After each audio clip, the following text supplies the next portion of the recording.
Hey guys, RunBuck with RunBuck on Games. Got another war recap for you. This time taking on that legendary clan that everybody knows of, if only because of the name, Faked Wargasm.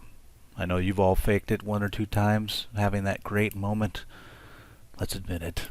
Okay, enough inappropriate sharing. Let's move on to our result, which was an ass whooping.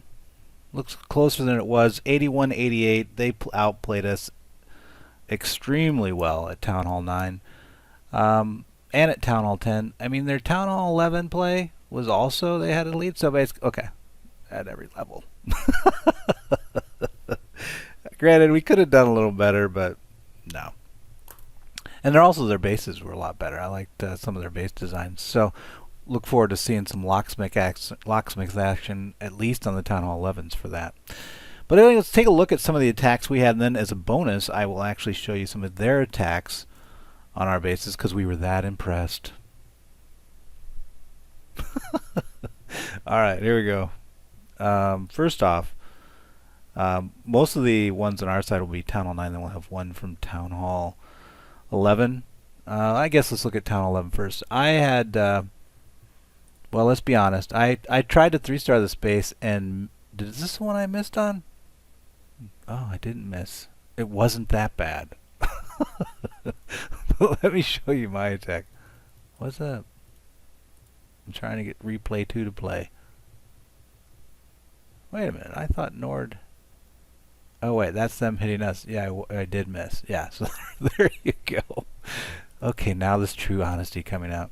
So let's take a look first at my attempt at it. Now, and this is kind of interesting in that I think, you know, Nord and I kind of joke around, but I like to go more for stupid like attacks that might have a chance of 3-starring and see if it works, whereas he's more consistent, goes for the more sure 2 and then tries to eke out a 3.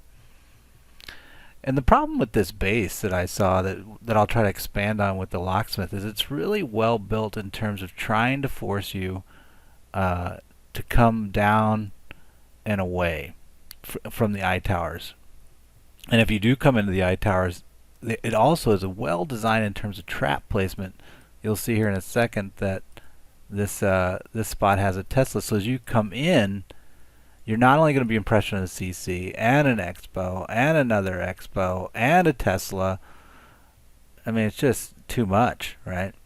And so if I really had thought about that, and the other interesting thing is you'll notice that with the emergence of the new Town Hall, what is this? What level is that? 12? I forget. But the new upgraded Archer Tower, that actually makes a difference because it used to be an HePkBo plus an Archer Tower. Your Queen under 5 healer could actually support that, if not heal a little bit under it, and now it actually goes down. So it reduces the amount of options you have in certain sides of the base if you've got HePkBo plus Archer Tower configurations banging it. But my plan here originally was I was going to get the Queen in, and then I was going to table off that over here. But then when I lost the Queen early, I thought she would actually go like this. That was the plan, and then I was going to come this way. And then I had to adjust when that didn't work. And that's what cost me this not getting through. I thought that these guys, I thought my minor play would push through and allow my Queen, who had survived on the backside, to come in and then get the tower off the jump. The jump was supposed to be here. But whatever. I'm not the one you're supposed to be looking at. That's just me being, look at me, stupid. But then Nord, you know, and maybe that's... I'm more, you know, that's a problem with my style, is that I tend not to like the safe attacks. I find that I'm like, because God forbid you do a safe attack and then you mess it up anyway. Nothing more frustrating than that, and I do it all the time. So, but you can see Nord does a really nice job with the HeBo flanks teams, so they both move in, and then his healers basically converge on his bowlers and move through rage. He gets the first Inferno set down, then he uses Tome to take out the CC. I don't know if that guy would have had 2 less loons. A lot of your CC loads that you see are usually 15 minions and then 1 loon, trying to really get more DPS bursted on an attack set. But when you got that much mass as well, I mean, it's really, You know, that's why it's really a queen walk stopper or a queen charge stopper. And it's really hard for the queen to deal with that. She's got a cloak and have the poison working, as well as some distract, maybe with like a minion or two to deal with it. So a couple different things really worked well from Nord's attack, but you can see here there's no chance in hell this is going to be a 3-star. I mean, there's just too much shit out here. He'll get around, and he'll get a good percentage. So, and you'll notice with 11s, I think he ends up with 83%. Let's go ahead and speed it up here. Does he end up with 83? 83! Ow! I called it. So 83. So good percentage though, right? Where it would make, you know... Anyway. I'm just continuing to think of my stupidity. Or my hubris. Who knows? Let's take a look at the next attack. That was on 13. No, wait. The next highest voted attack was on 17. And actually it was a pretty nice attack. I watched it just a minute ago. It's our man Check 1 Jack Do. And as usual, he created quite an ornate assembly of parts. He starts out using a bDrag for his cut to allow his queen charge to go into the minion over here. So pretty efficient. I mean, I didn't know about the dragon per se, but it worked out. I mean, he got what he wanted because he was wanting to get into here, which would give him access to this and this, and tie up the one HePkBo as a bonus until it died. And then he comes in with something you don't usually see, which is Dragoon from the south side with a hound backing. And I've seen a lot more people doing that off of a queen box. So if the queen box is isolated, and because of the fact that CCs are shifting to a very high percentage of air, if you can get CC and queen against that, a mass anti-air, which is dragon, especially mass effect, area of effect type attackers like the dragon, you'll really do well. And then, you know, keep in mind you got 2 LQ on 2 different ADs, and you got the queen to bounce. Now I think that was a bonus, just have her bounce and come around the backside to help where they weren't going to be. But he really wasn't at risk of time. Let's look at the time. Yeah, he had plenty of time. So it's just really nice as you look at that base. I mean, I was trying to... I think the one thing as you think about, you know, should I do a Dragoon? Blah? Can I speak English? Is again, if you can get the queen and the CC in the same push, then an air-based push into it with a hound block isn't bad. Isn't a bad plan, especially when you can get a queen charge to actually tie up one of the counters, which he does a little bit. And then you can 2LQ the other two. And I guess he just assumed. See, the one part you got to think about is, did he know that he was going to get the queen bounce out? That's what I was trying to figure out as he looked at the pathing. I mean, he would have known. I think it's pretty fair to say he knew that he would clean this box. I don't know if he's in range for that one, but he'd clean the box in terms of the shootable targets and without getting taken out. So the real question is, did he know that he was going to be in range right there to see it? Well, clearly he would. But it would have to be it's the last thing shot, and she has to be, instead of standing here. But either way, she would either bounce here and come around to that. Here, would that have been better? And even if she did, even if she had, she was going to definitely bounce one way or the other, because if she was standing here, she's definitely in range of that, and if she's standing here, she can definitely see that.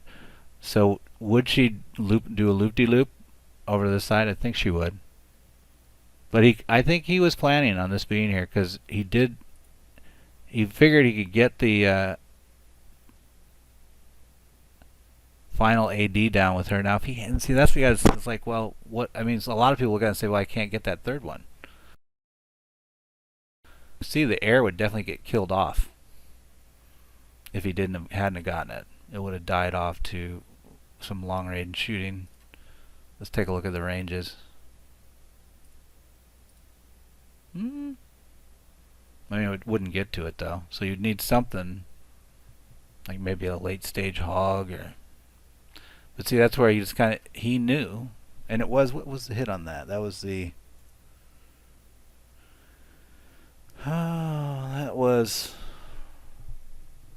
the fourth attack though. So he probably, if anybody knows, comment on what the first 3 attacks revealed outside of the CC. To make that work, because if the CC was like light minion troops, that really is a win for a dragon push, because it'll area of effect take out a shit ton of them as they move through. And I guess he would know. So actually it wasn't even standing there, it was standing on the far side. It went like that. So even from there he knew. I don't know if he could bounce. And whatever, I'm not going to look. But the CC might have been a factor. He would have known what the CC was, and that if it would have been difficult or not for that dragon force to deal with. But dragons typically do pretty good against any CC. We used to use them a lot, if you recall, for a variety. It was like a multi-tool. Dragons are the multi-tool of the barracks of Clash of Clans. Or were at one time. Now they're more just lonely, with cobwebs standing on them. Let's see. Our third overall attack was 13. Who gets the honor? Now this was actually a fresh attack. So our only fresh attack that's highlighted. And then I'll show you, like I said, some of the attacks from the other guys for the bonuses. So let's go ahead and replay that.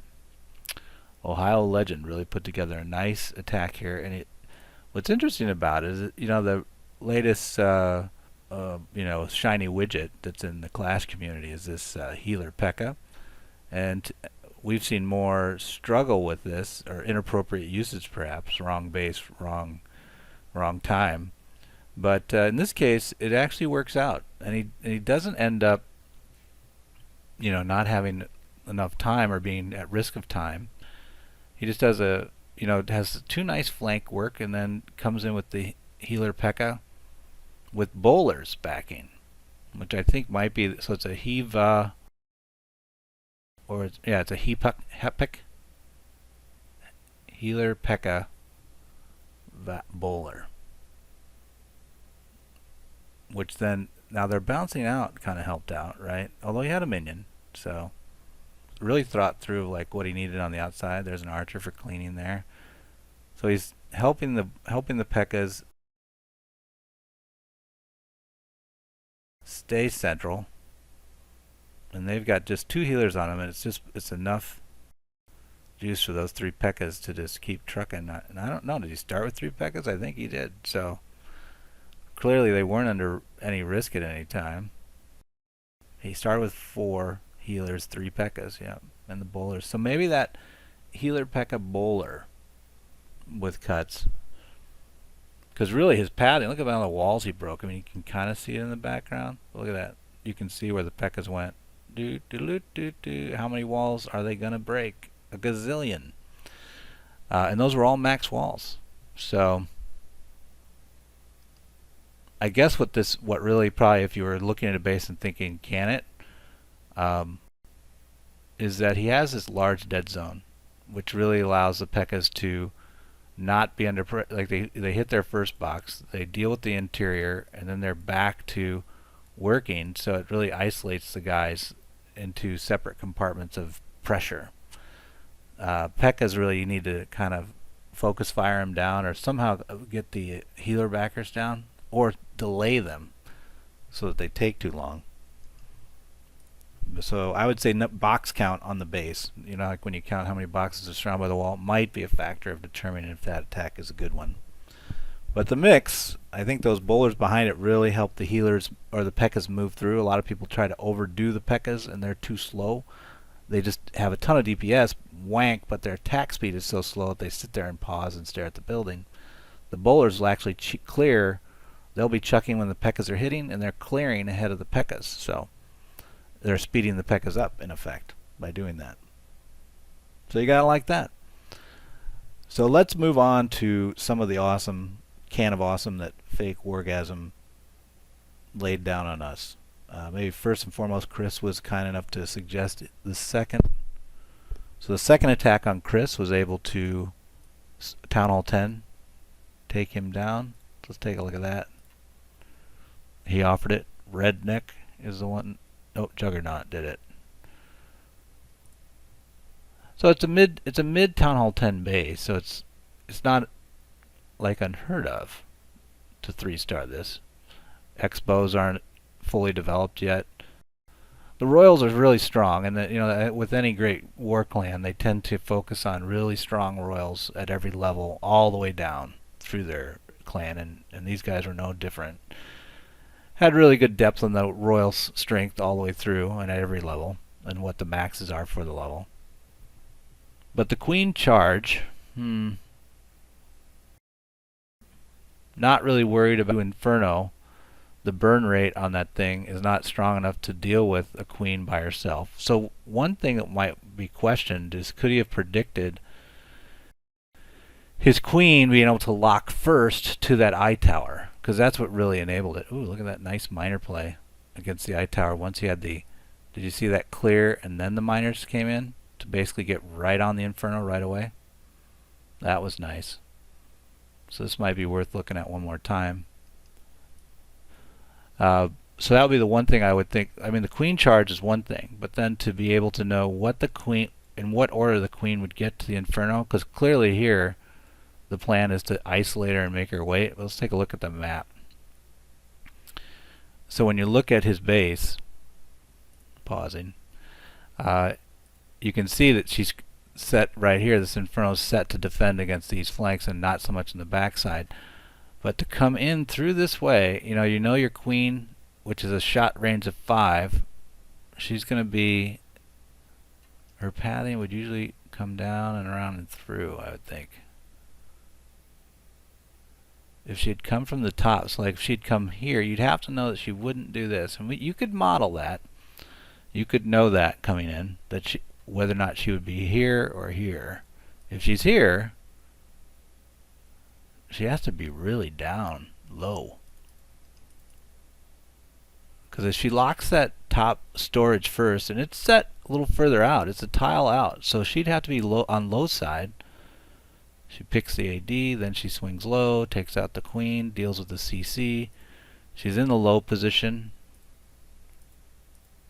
takes everything down, deals with the HePkBo, deals with that, deals with the cannon. Huh.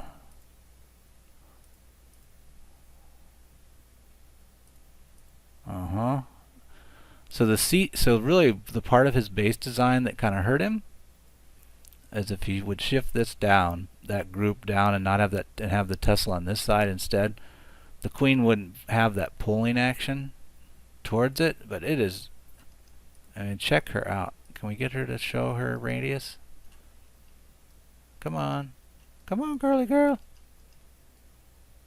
There we go. She's right here. We'll just. So there she is. So she's 1, 2, 3, 4, 5, 6, 7. Dude, that is so close. But she does end up targeting the Inferno first. So just a slight shift by Chris would make this base, at least against this attack, potentially a little more difficult, if not doable. If not doable. But let's also watch again. I want to watch again his clear. 'Cause look at that, the nice bowlers clearing, and then boom. Basically he funneled, he knew that he had this already. That could have been known by him coming in. And then if he does that bowler cut here, just a minor runway, just bang right through, and the base is good night, Irene. So that queen charge table, like that really, what we call the really big cut, that's really nice. And then whether or not he modeled the actual pathing of the queen to the low side, because I mean that was a coin flip of whether she really went for that or not. But thanks for sharing, Chris. Each of these guys have agreed to give up their base because they're ready to move on. The other attack from the enemy that was offered up was 726. Felt his takedown was pretty good, so let's take a gander at picture. We're going long here, but you always got to analyze a little bit deeper when you get good war clan like these guys. And share your own weakness, I guess. What do we call it? Weakness? Or getting whooped? You're whooping? Share your whooping when it's you being whooped. Is that a whooping when you're whooped? Shared your whoopedness? Somebody can correct me. How would we, if you're getting whooped, is that being a whooping? Is that a whooping? Receiving a whooping? I don't know. I've been giving more whoopings lately in my life because my boys are just always in trouble. But anyway, we're starting with a queen charge and then the king flank moving through, basically using the king to clear that segment. Looks like it's air, so clearly the key here is going to be the ADs. He knows he can get, and if you look at it now, you can see with that walk, he's going to have 3 plus the CC done. Won't get this, and an HePkBo. Where did the other HePkBo go? It died early.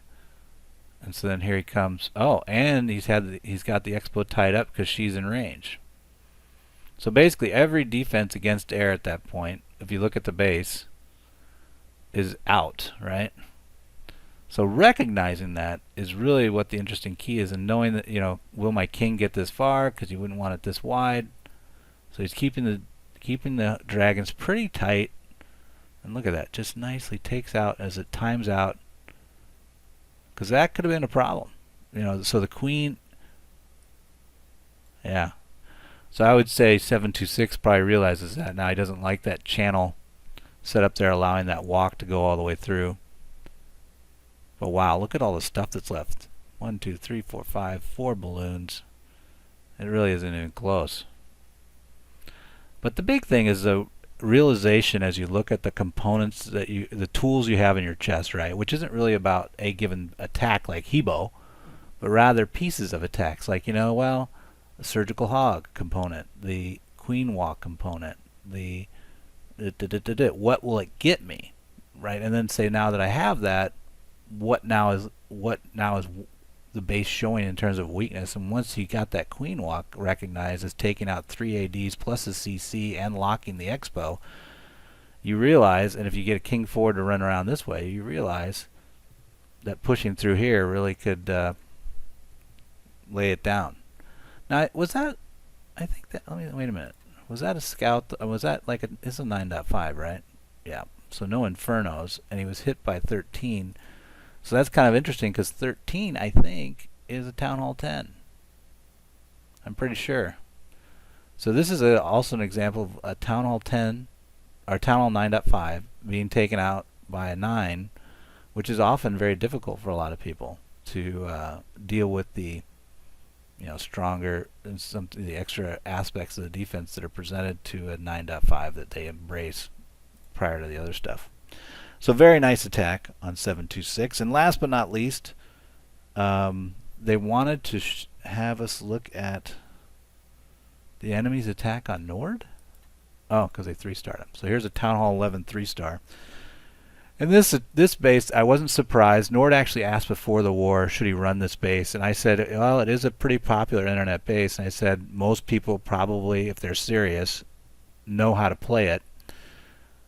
So I said, you know, look at more of like the H-style bases, because those are less understood at this point. You might have a chance of holding. But I guess he flip-flopped back to it at the last minute, and they made him pay. But look at the nice flow here. This is a different style than what I usually use to, or have beaten this style of base with, in that he's coming in here and creating a really nice deep cut right in this section, triggering the CC with it, and then he just does mass miners. So no ornate strategy here. Make a big old table cut with the queen behind it, such that your boys run this way. And that big cut gets the biggest concern, which is, I think most people wouldn't think about that cut actually driving deep enough to get the CC out. So maybe that is the one recognition of his attack that most people wouldn't have done, is that, you know, that style, that size of a depth of a cut could actually go that far. Notice now he'll let this queen die, focusing instead all of his healing on its miners, because that is the true death that's coming after him. 1, 2, 3, 4. There we go. Speed it up. So maybe the uniqueness that if you were going to take away from this attack was, you don't always have to go shortest route to the CC to trigger it. You can actually move through a lot of the base to actually do it if you invest a little bit. Let me check again on how much did he invest in the actual push. So what do we got? So minion cut to make sure that the attack push goes into the central corridor.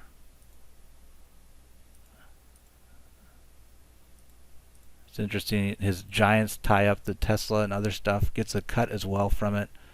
And then really it's just a royal suicide. But looky here. Oh, I didn't even notice that. Look at that. He's actually using, to keep it alive, there's another interesting factoid. Keeping it alive using the warden on what typically people would, the royal suicide team, with some giants fronting and some other stuff for cuts, but that royal suicide squad, using the warden with it because of, I'm assuming, no. Where did he use it? I'm going to go back. Did you guys see it when he used it? I should have been... Alright, I'm tired of watching that. Let's just... the question is this quicker than just... whoops, wrong one.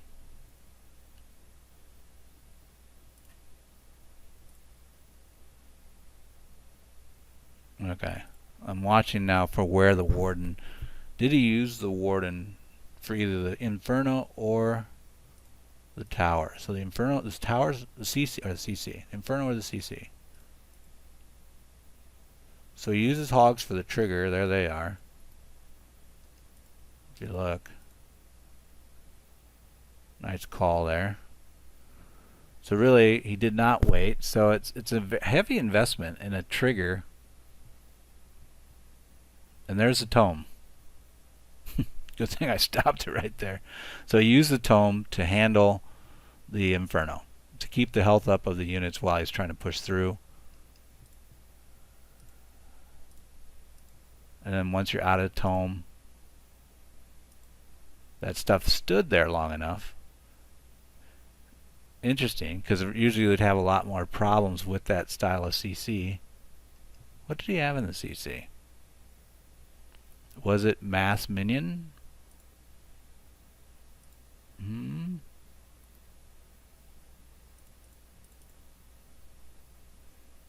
Let's see what he had in there. Whoa. Tome was really early.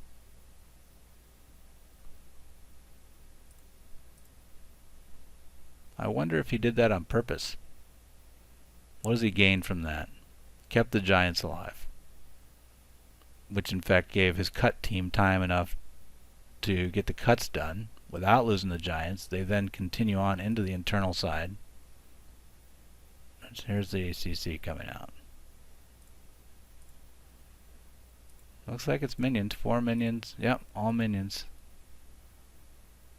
So I think also this the double poison kind of death line or death track for him to walk over tends to be better. But the fact that he had one group here where they kind of come over this way, deal with him and stand in it, and they're going to come back, and so they're going to basically go 1, 2 through it. Worked pretty well, but the tome early, interesting. Because he didn't have enough, he had 7 giants in the CC, so the threads are saturated. He doesn't have healers, so that's not... Really all he cares about is getting that Inferno down. That's the only real risk to the miners. And even then, it might not have been. So anyway, there you go. How about that? Little faked wargasm for you. It was a good war. Either way, we enjoyed it. We enjoyed being schooled. So we will move on and try to get better, but I hope it helps you guys, and good luck in your upcoming wars. What am I gonna do? My clan sucks. Hey, it's JTJ. I think that's an all-out attack. No, it's the legendary JTJU. JTJU.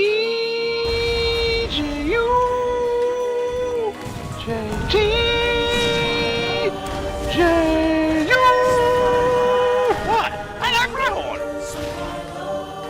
You and this army. Download Clash of Clans for free. Then subscribe to JTJU and win.